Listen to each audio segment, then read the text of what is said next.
stories in Nigeria. I am Olajumoke Olatunji. Governor of the Central Bank of Nigeria, Olayemi Cardoso, appears before Joint Committee on the Senate, assures citizens that efforts to regulate foreign exchange rate are yielding positive results. On the interview segment for tonight, we will be focusing on electricity in Nigeria as the national power grid collapses again. The CEO of Sage Communications and Power Sector is a policy analyst, Bode Fadipe, as our guest. Welcome to Politics Tonight, everyone. Please stay with us. We'll be right back.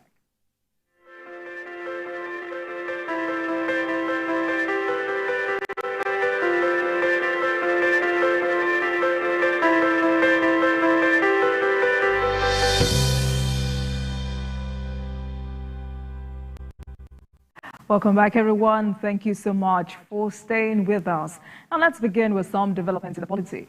Nigeria's economic managers have assured citizens that government's efforts to regulate the foreign exchange is starting to yield positive results, as the country has recorded a $1 billion inflow in the forex market with effective implementation of monetary policies.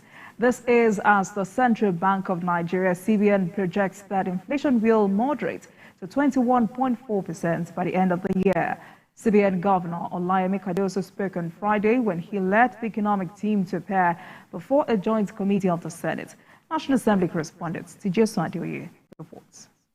It is on a fact-finding mission as it comes face-to-face with Nigeria's economic managers. The major concern for lawmakers is the progress report of efforts put in place to tackle the free fall of the value of the naira and when citizens will begin to feel the positive impact of government policies and programs. We do not believe in interventions, no. Governor of the Central Bank, Olayemi Cardoso, and other members of the economic team tell the lawmakers that its efforts are starting to show early successes.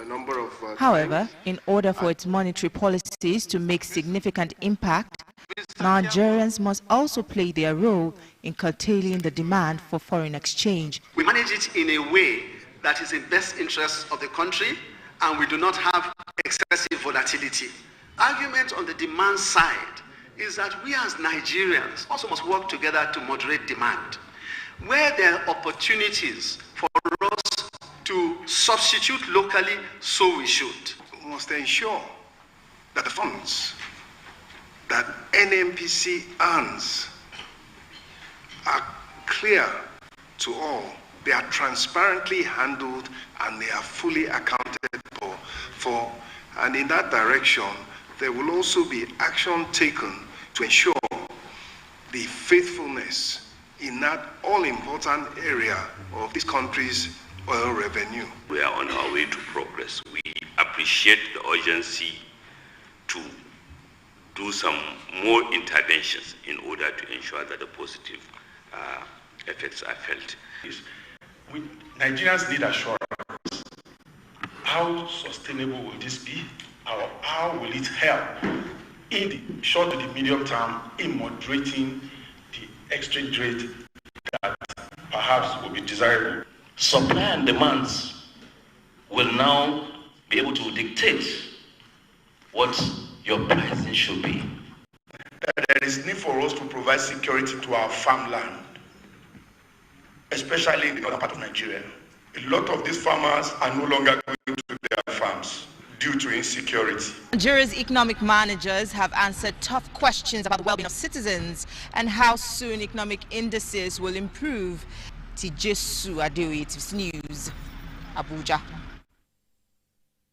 A chieftain of the People's Democratic Party, PDP, Bode George, says the party must look elsewhere for its presidential candidates in the 2027 general election, as the party has what it takes to rule Nigeria again.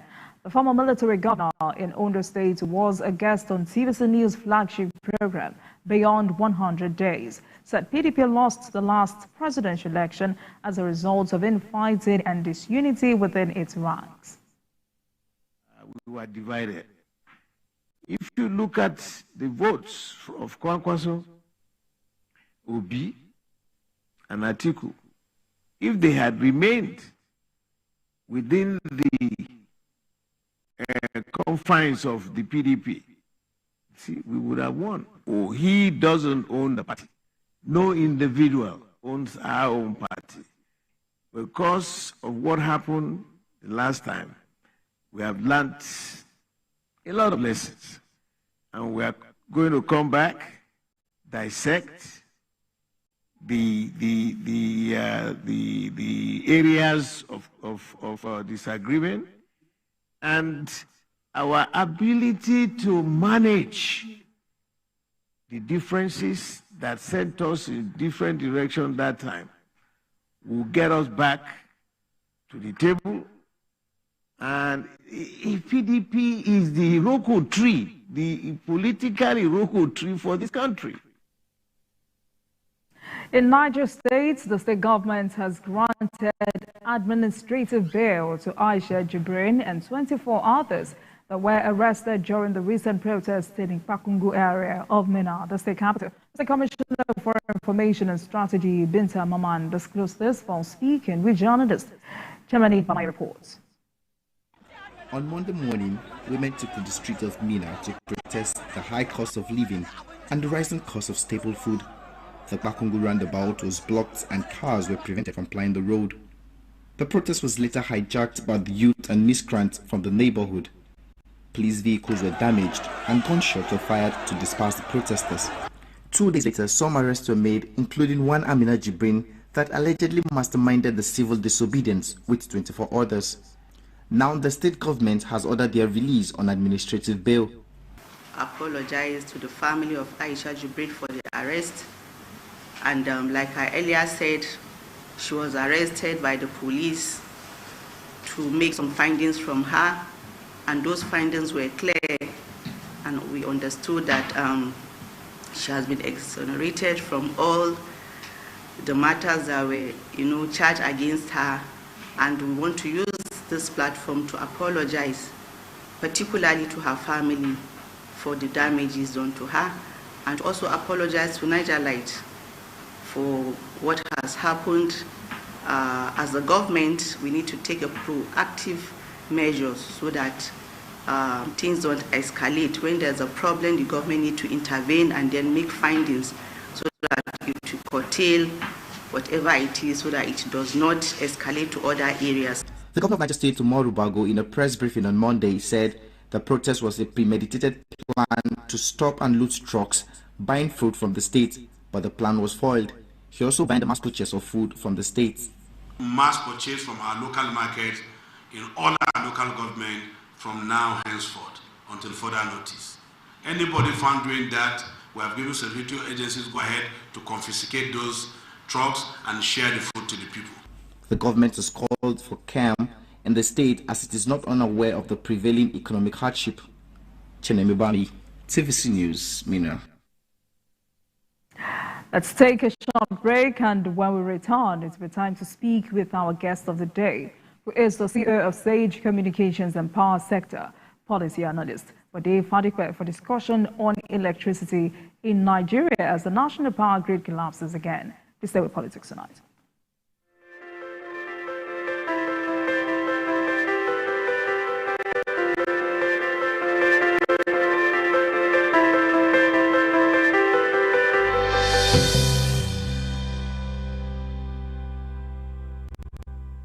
Welcome back, everyone. Thank you so much for staying with Politics Tonight, digging beyond the headlines. And now to our interview with the guest of the day.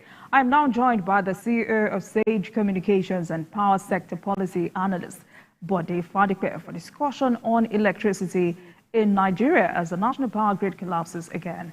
Mr. Fadikwe, thank you so much for joining us this evening. Thank you, sir. Thank you. Thank you for having me. Good evening, viewers. Good to you. So, some minutes ago, the president signed the amended Electricity Act bill into law. But before we get to that, let's begin with the assessment of the power sector in Nigeria. How will you assess it? I didn't get that question. I think we had some network glitch there. I want us to begin with the assessment of the power sector in Nigeria. How will you assess it? Well, my assessment of the power sector in Nigeria is that of mixed feelings. Yes, we have recorded some milestones, but they are not sufficient. Those milestones are not sufficient to make us leap for joy as a woman will do when she begets a new baby. Yes, we have privatized. Yes, new institutions have come in. We have learned a lot of things, but unfortunately, the reason for privatization has not been achieved. So, speaking to the question that you have asked in terms of assessment of the power sector, I would say is that of mixed feelings. We have oases of performance in the sector. I mean, a company like Mainstream Energy that is the owner of Yola and 1 or 2 generating stations are doing well. Eko and Lagos are doing well in terms of distribution. Transmission has no competitor, so you cannot benchmark yourself against yourself. But we cannot say that transmission has been bad. If anything, I think transmission has also improved substantially. Until September last year, transmission was able to keep the grid for over 400 days, and that was a record performance. But within the market, we still have a lot of issues. We have a lot of issues with distribution. We have issues with the grid still going out, still experiences substantial disturbances that bring about grid system collapse, whether partial or full. And those are major issues that are substantial enough to give us a lot of concern and make it impossible for us to say that we have arrived. Sadly enough, we have not arrived. We may have taken off, but we have not arrived at our destination. Right. So talking about milestone, some minutes ago, the president signed the amended Electricity Act bill into law. How do you react to this latest development? And I think we must give it to President Bola Ahmed Tinubu. I'm seeing a lot of willingness on his part to take the bull by the horn and then bring the power sector out of the current state of, I don't want to say the state of inertia, that may be too strong, but the state where it is not delivering on its mandate in the required percentage that will crystallize into an economic state of well-being. Because one of the things that you need to give the power sector the kind of leverage that it deserves is the policy, is the legal instrument. So if Mr. President is not delaying in signing it into law, I mean, take for instance the Electricity Act 2023. I remember clearly that it was 11 days into his inauguration that he signed that bill into law. And that tells you that he is in a hurry to get a power sector that is functioning. Now, this is about 7 or 8 months down the road. It was inaugurated May 29. So, effectively, it began to function from that day. But, let's take it from June 1st. June to December, that's 7 months.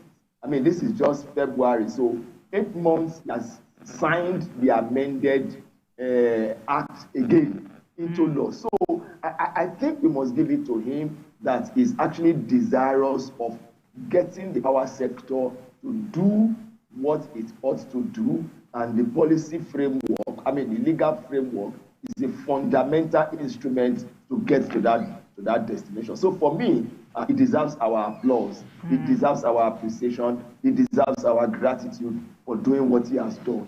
What is left is for the operators of the system to now use this instrument, this legal instrument, to bring up a power sector that can deliver on its mandate. It's not enough for the president to sign the law. The law itself is a means to an end, not an end on its own. And Mr. President will not be the one to go and fix the light in terms of going from one disco to the other, going from one generating company to the other, going to transmission. He has a minister. That's why he has a minister. That's why the minister has directors. That's why the directors have subordinates. That's why there are agencies under the Ministry of Power that can deliver. And if they are not doing it, Mr. President should fire them. Mr. President has done his own bit. If they are not doing what they are supposed to do, Mr. President should ask them to excuse him. He's in a hurry to succeed. Nobody should slow him down. Fantastic. Now, let's stay on this for a minute. This new electricity law empowers states to generate their own power.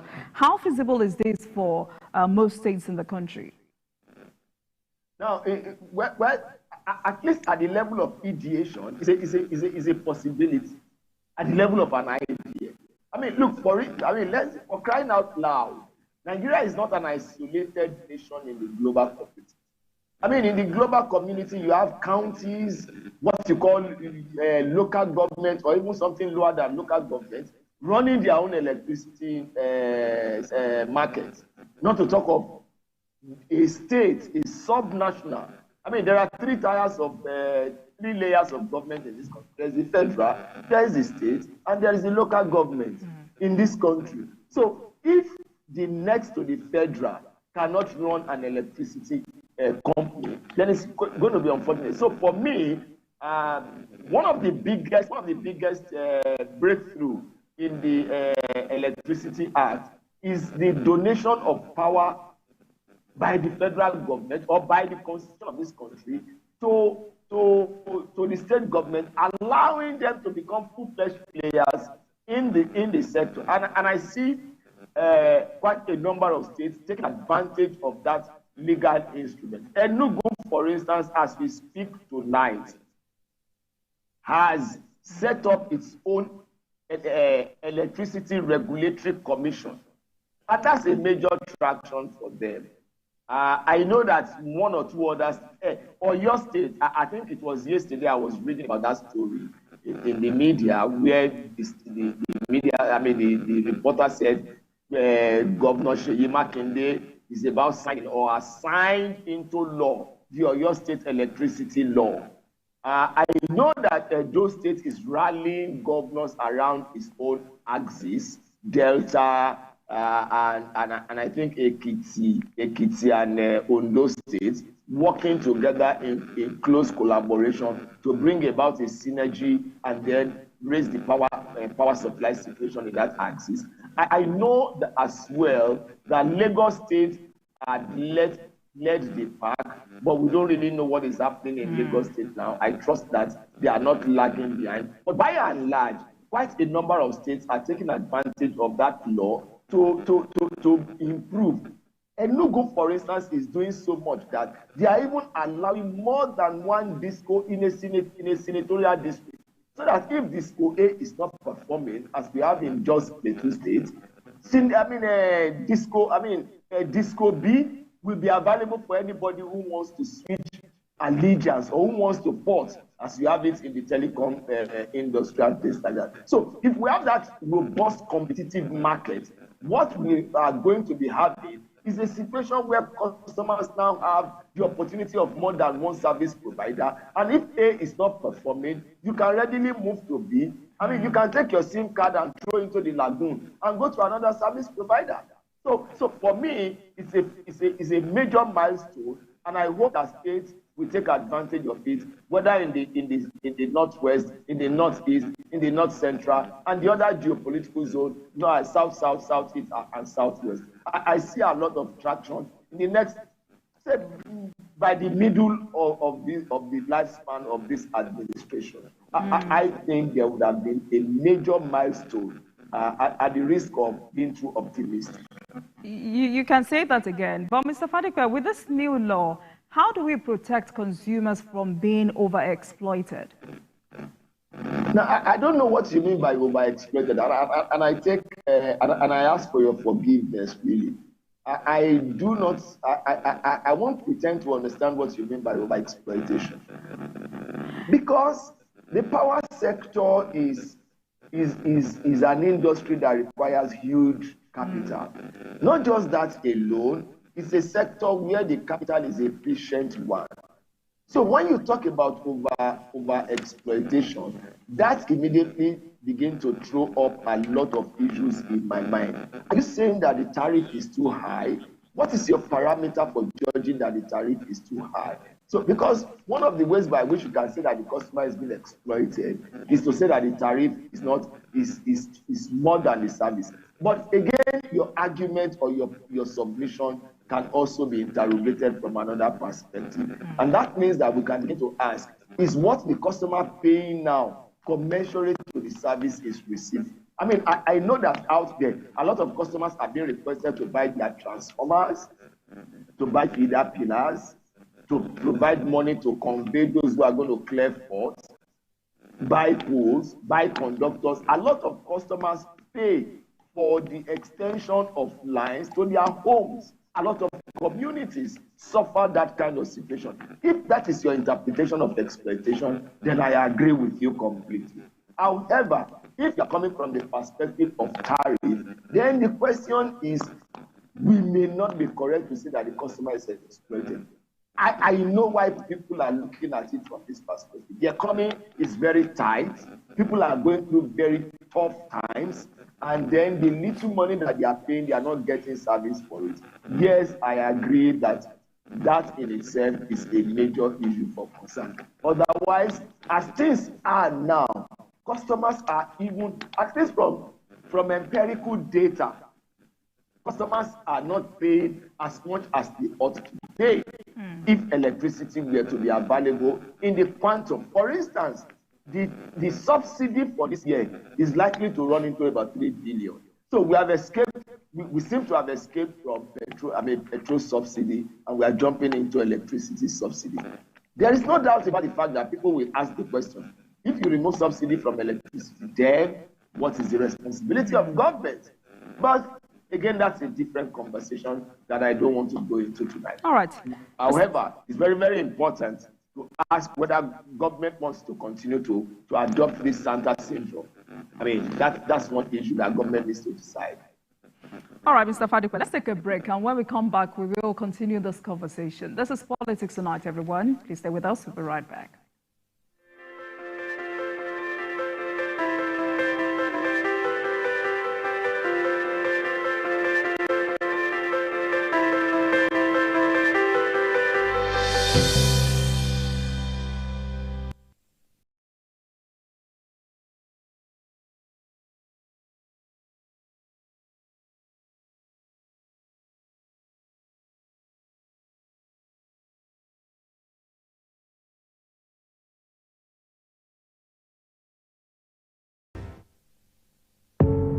Doubt and fear doesn't occur at the canvas, it shows in the canvas. It shows the conation of raw earthen material slabbed, stroked and molded at a pace provided by the doubt and fear. Every move way in the struggle of one to the other, merging the past to the present, brushstrokes of colors seen but not known. For when the wailing stops, the pieces settle down in abject beauty erected for a century of a century. Speaking, advocating, protesting as the arts are meant to be.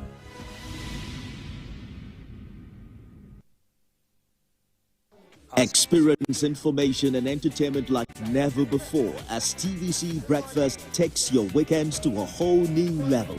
Introducing TVC Breakfast Weekend Edition, your ultimate source of thrilling sports updates, insightful political analysis, and captivating entertainment news. Stay in the know with what's trending, catch up with the latest in sports, and immerse yourself in the latest buzz from the world of music and movies. Your weekends are no longer just days off, but moments packed with knowledge, excitement, and enjoyment. TVC Breakfast Weekend Edition, only on TVC News.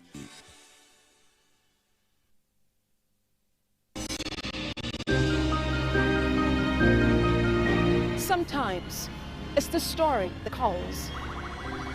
At other times, the people just want to be heard. I need students, but I need teachers. Can't continue like this. Their voices re-echoing through time itself. We haven't done anything. If the tide is high, everybody run for safety.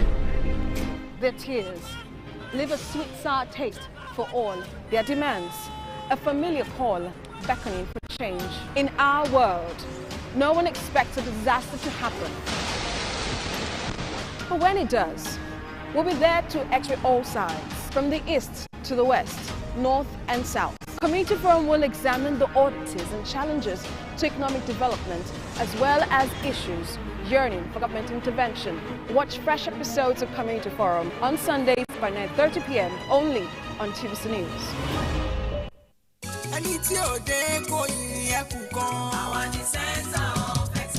Lagos is the most visited state in Africa, as the 5th largest economy on the continent.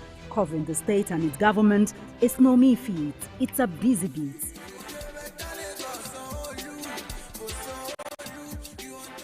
We go beyond the cutting of tapes to traveling far into the deep.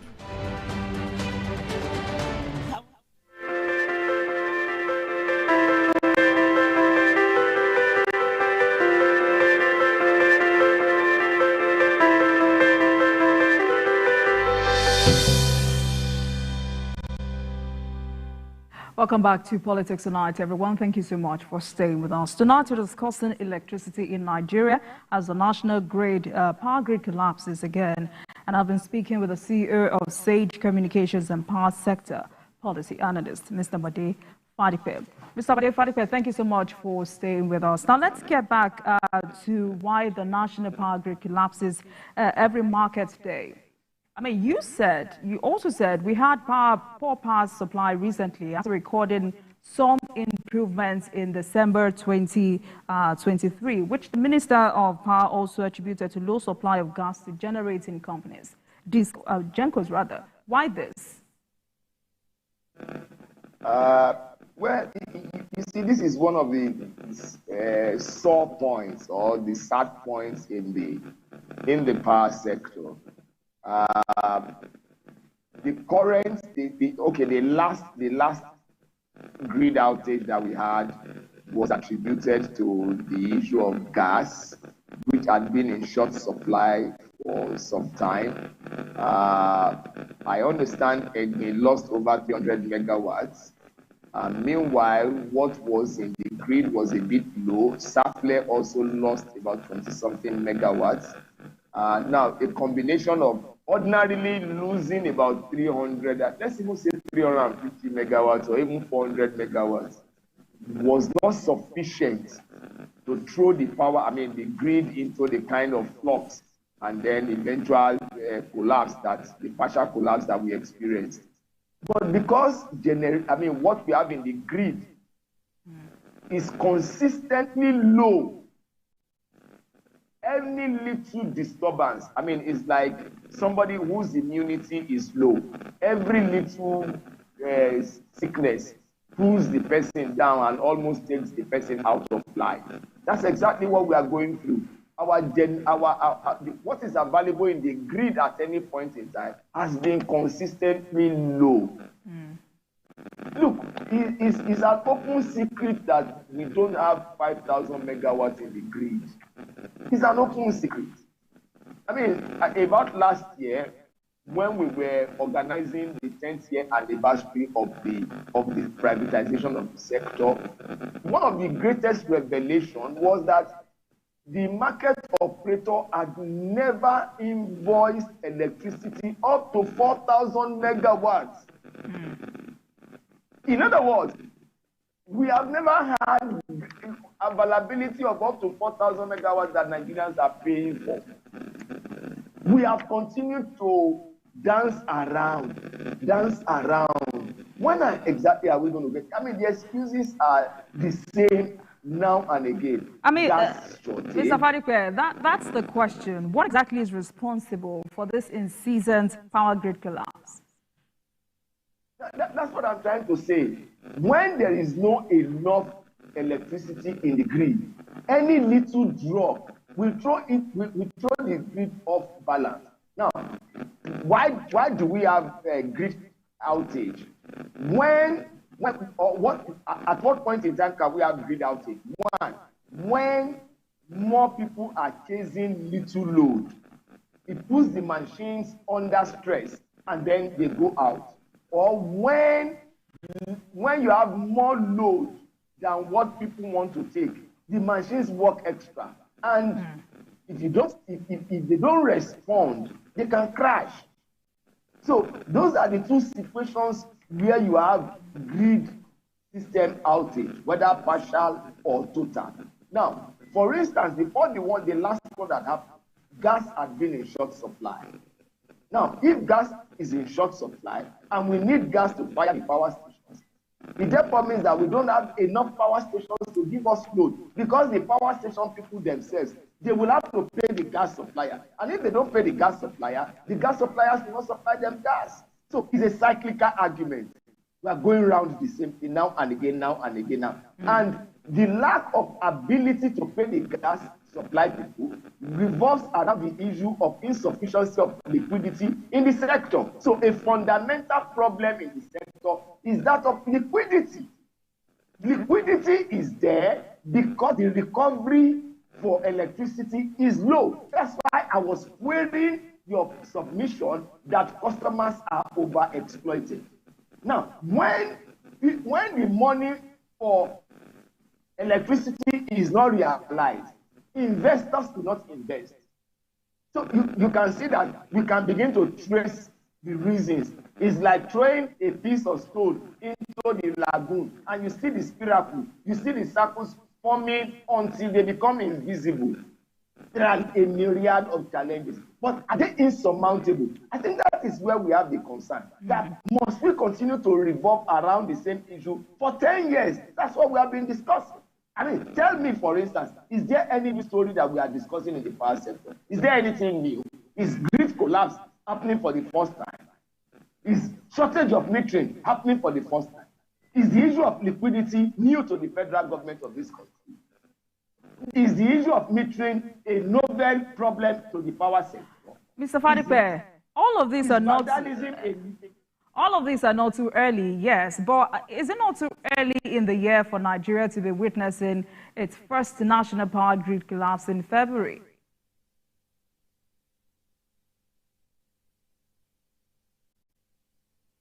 Mr. Fadipe, did you get that? Yes, he said what? I didn't get that, sorry. I was asking if it's not too early in the year for Nigeria to be witnessing or experiencing its first power grid collapse in February. Are you not worried? No, whether the beginning of the year, whether the middle of the year, whether the end of the year, there is no time that grid collapse is palatable. I mean, that we run deep into the year does not mean that the system will start getting tired and so we should be experiencing collapse. No, the grid does not function in that manner.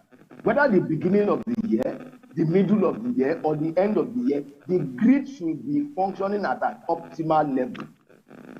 So I'm worried that it is starting now, just as I will worry in the middle of the year, and I will be worried at the end of the year if we have any grid system outage. I mean, it's not something that we should be talking about again after 10 years of privatization. No, we shouldn't be talking about grid system outage again. But because the sector has not developed in such a robust manner that it can accommodate any imbalance or disturbance, that is why we have this kind of, I mean, at the slightest disturbance, the grid goes out. Right. So what strategies do you think can be put in place to check this? I think the first thing that we need to do is that the president must become how do I put it now? The president must be ready to bite. If the president says, Honorable Minister of Power, if I hear any grid outage again, you lose your job. Trust me, there will be no, it's just the, I don't know whether Mr. President has told the minister this kind of thing, but let it be in the public space that Mr. President told the Honorable Minister, henceforth, if I hear anything about grid outage again, forget it, you are out of this government. Because we need to read the Riot Act. And Honorable Minister will cascade that information down. How was transmission able to sustain the grid for over 400 days? What did they do? And what is happening now that is making the grid to be collapsing almost back to back? Vandalism has been a major issue. Transmission cannot do anything about that because they cannot stand by every tower in the country. People go around disturbing the towers. For God's sake, Americans do not own Nigeria. Nigerians own Nigeria. Why must we be so wicked to ourselves? Why? All right. Everybody, I mean, it's sad enough. It's sad enough. Mr. Fadipe, let's also talk about maintenance of power infrastructure. How well do you say this is being done? How well will you say this is being done?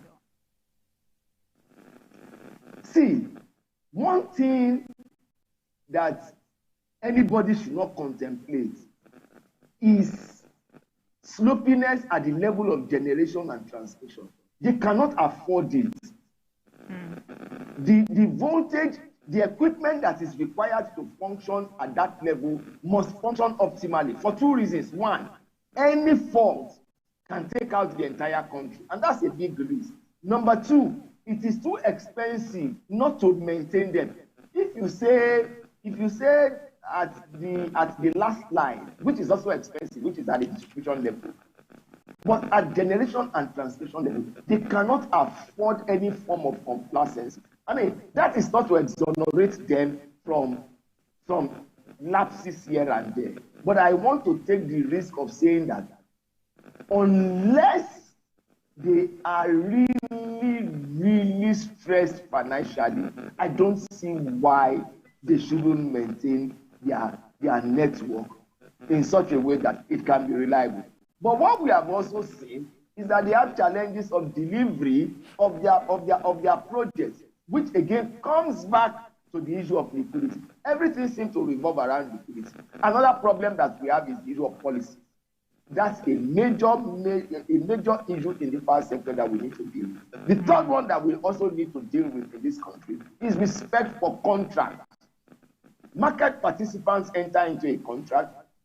Government stands there to say, go and do this. And down the road, government resides out of that contractual relationship without any form of consideration for the other party that is in the contractual relationship. So you see, lack of respect for contractual obligations is also a major issue, and people become reluctant to get into contracts in the power sector, and then investment is not growing at the rate it ought to grow. Mr. Fadipe, there's something I want us to get right tonight. Nigeria has about 20 power plants. Why will they all be shutting down during national grid collapse? Now, can you tell the question again so that I get it properly set out? Right. So with about 20 power plants in the country, why will they all be shutting down during national grid collapse? Now, all of them cannot shut down during national grid collapse. When a major load is lost, the grid will go out. But some of the stations will still be running. It's just that they cannot push power into the grid. So all of them cannot go out at the same time. But by the time you lose a major load, you find out that they cannot get into the grid again because the grid has been lost at a certain point in where there's supposed to be that connection. What am I trying to say? It's not. Let's not think that 20 power stations went out at the same time and that's why the grid collapsed. No, it doesn't function that way. For instance, again, the power station in Ikorodu, Lagos State, will just lose about 300 megawatts, and then the system will go out on its own, just to protect. But the machines will still be running. So gradually, you now have to bring them back into the grid gradually, so that you can synchronize. I mean, everything is now synchronized, and then power is going out to customers. Otherwise, it's not as if 20 power stations went out at the same time. No, it doesn't function that way. Right. You just need to lose a major load before you can have that situation. Right. So I asked that question because, according to reports, all power plants went down except Ibom Power with 31 megawatts. But then let's move on. Nigeria still relies on hydro and gas for power. How is this limiting the country's potential?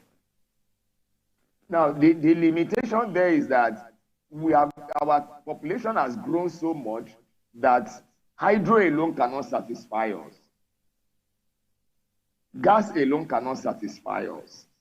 So you have a situation where we are coming with solar or alternative solutions to underserved and unserved areas. And that's a very, very critical thing to take note of. We can go to the rural areas.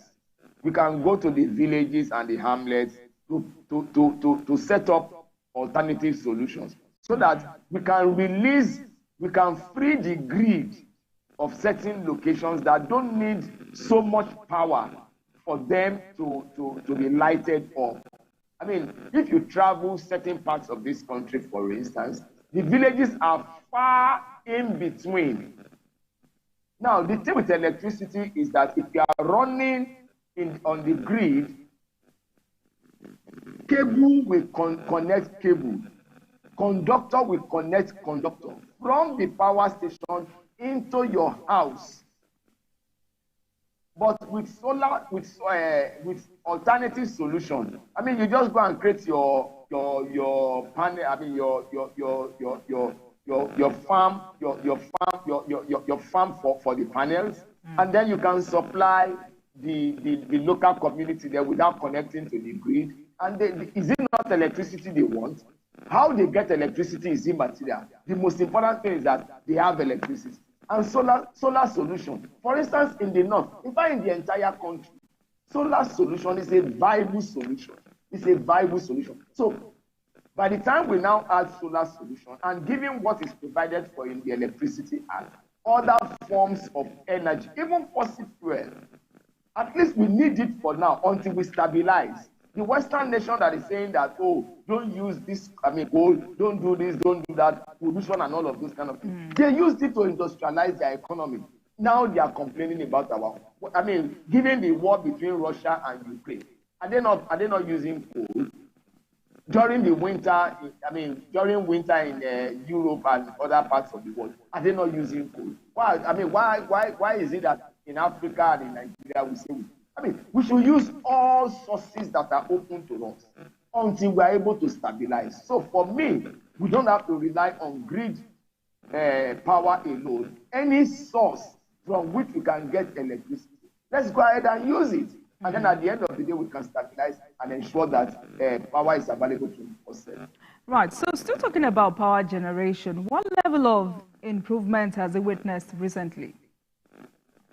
I think a new power station was connected to the grid, owned by mainstream. I think that's Zungeru also. I also know of the fact that the Honorable Minister of Power is making a commitment to about 20,000 megawatts.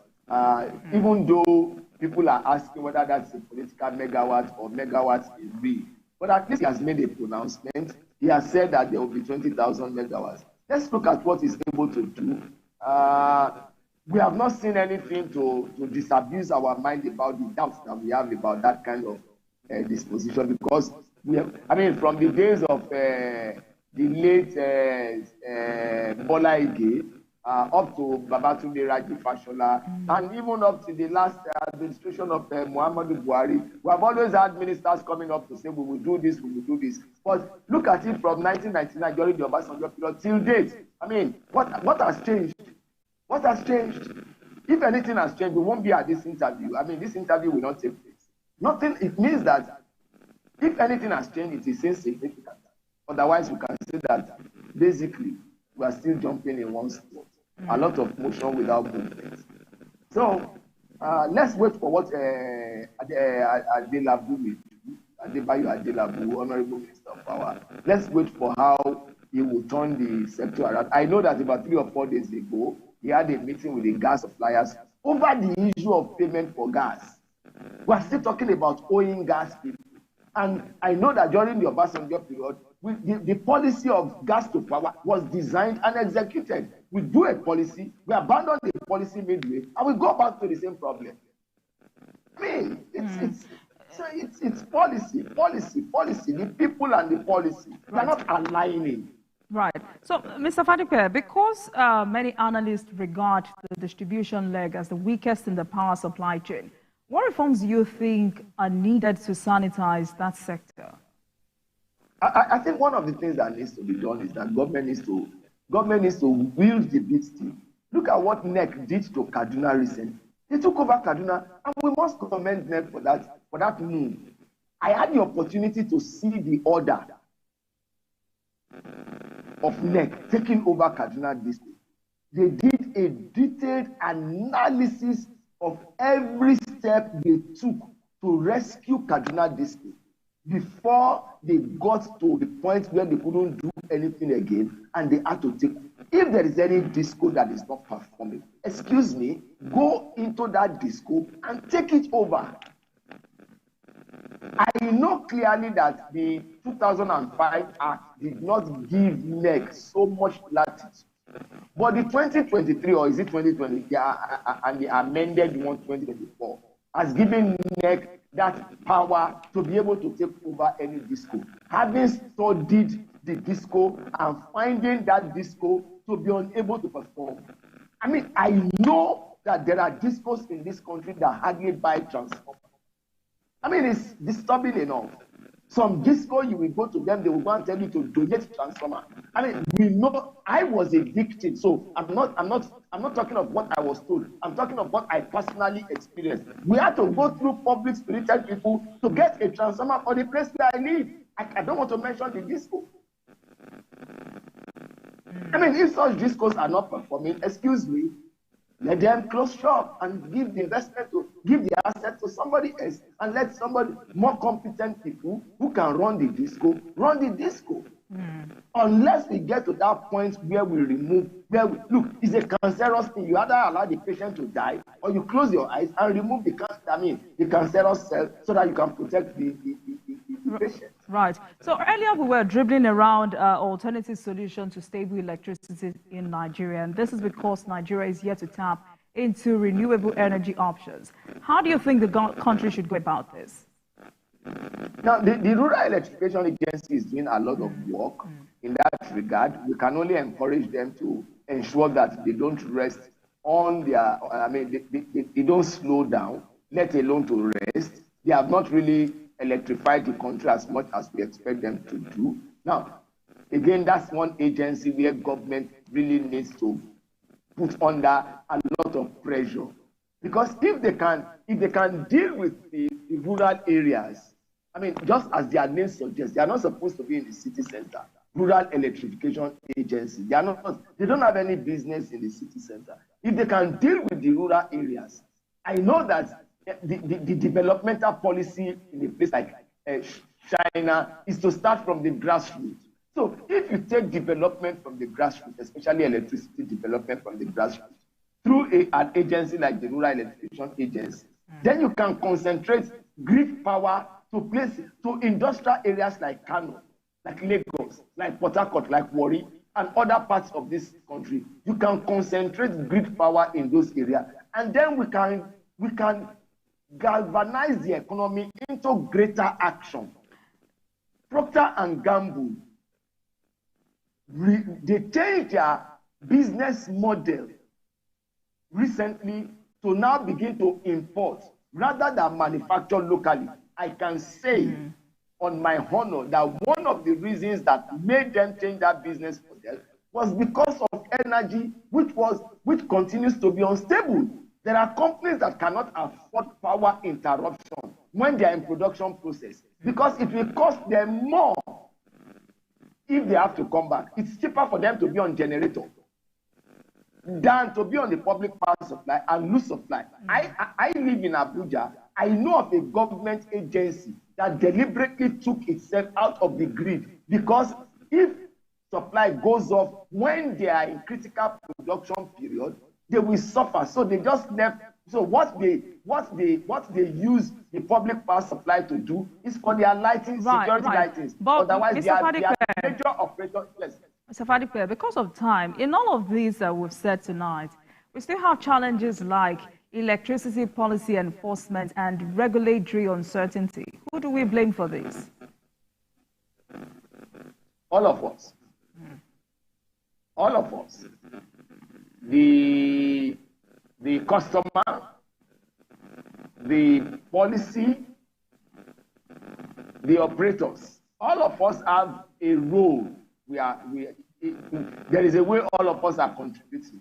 Maybe I should single out the media, but that is not to say the media does not have its own contribution here and there. Because there are times too when we expect the media to educate the more, but you see the kind of headline in the media move the customers away from the reality of the situation. But let's leave that for now. So for me, every Nigerian is contributing to what the power sector is today. Because there are customers who steal, and the customers who steal electricity don't think that is the poor man alone. Those in Maitama, they steal electricity. Those in Asokro, they steal electricity. Those in Ikoyi, they steal electricity in those locations. So that, and what about those who are vandalizing? What about the person that is supposed to implement a policy that is not implementing the policy? I mean, I remember recently, about 2 or 3 weeks ago, federal government decided to move the shares, its own shares from BPE to Ministry of Finance Incorporated. And that generated a lot of controversy, hue and cry all over the place. Excuse me, the shares belong to the federal government. Federal government can decide to give it to any agency. The only thing that it requires is to follow the legal process and make sure that it is not doing anything illegal. Right. But it created a lot of hue and cry. Mr. Fadikwe, sadly we're out of time, but I'm sure we will continue this conversation some other time. Thank you so much for your perspective tonight. Absolutely brilliant. Thank you so much. I've been speaking with Bode Fadikwe, is the CEO of Sage Communications and Power Sector Policy Analyst. Tonight we focused on electricity in Nigeria as the national power grid collapses again. Thank you so much. Thank you. Please have a great weekend.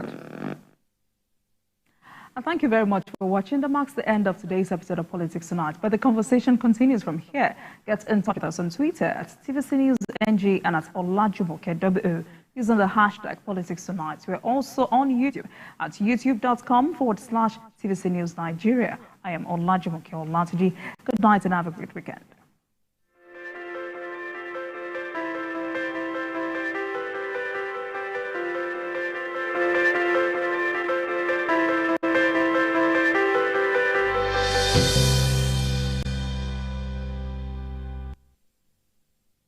5 questions with Ini. Hi guys. Ini, your skin is really glowing. What beauty soap do you use? It's glowing because it's healthy. I use a soap that keeps my skin soft and protected from germs. But Ini, the beauty soaps I know don't give germ protection. Dettol Skincare does. It combines Dettol's protection with argan oil to protect my skin. Gives me 2 times moisturization with a beautiful fragrance. Beautiful skin is germ-free skin. The new Hapix sachets. It has a thick formula, so all you need is just 1 sachet for your toilet bowl. It gives 10 times better cleaning and big savings too. Wow, Helen! Sparkling clean toilet with Hapix sachet. The following is a paid presentation by ShopX TV. Today, there are many complex, boring, expensive, and useless exercise machines in the market. Or you pay over 400,000 naira a year for gym membership and never go. ShopX TV is proud to introduce Total Crunch Evolution, the compact, versatile fitness solution that is perfect for you. With Total Crunch, you get a complete fitness workout in one machine. Say goodbye to ineffective and complicated exercise machines. Now, you have the power to transform your fitness journey and get the body you have always wanted right in the comfort of your own home. Total Crunch is the efficient and effective way to build muscle, tone and tighten your legs, shape your back and pectorals, while strengthening your core and defining your abs. Now that's totally effective to get the body you want. With Total Crunch, your whole body works out at the same time. Only Total Crunch can put your whole body in motion as you burn calories and lose weight. Just 1 fitness routine a week will achieve serious results in 4 weeks.